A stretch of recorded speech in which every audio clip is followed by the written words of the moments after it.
Y ante las bajas temperaturas, la Secretaría de Protección Civil activó la alerta roja en las delegaciones Álvaro Obregón, Coajimalpa, Magdalena Contreras, Milpa Alta, Tlalpan y Xochimilco, pues se espera que el termómetro marque entre -4 y -1 grados centígrados para mañana sábado.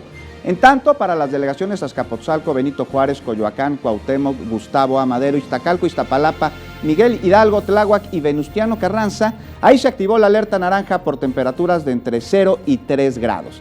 Hay, por supuesto, recomendaciones al respecto y son el cubrir boca y nariz para evitar la exposición directa a contaminantes ambientales, el usar al menos, 3 capas de ropa y, por supuesto, evitar cambios bruscos de temperatura.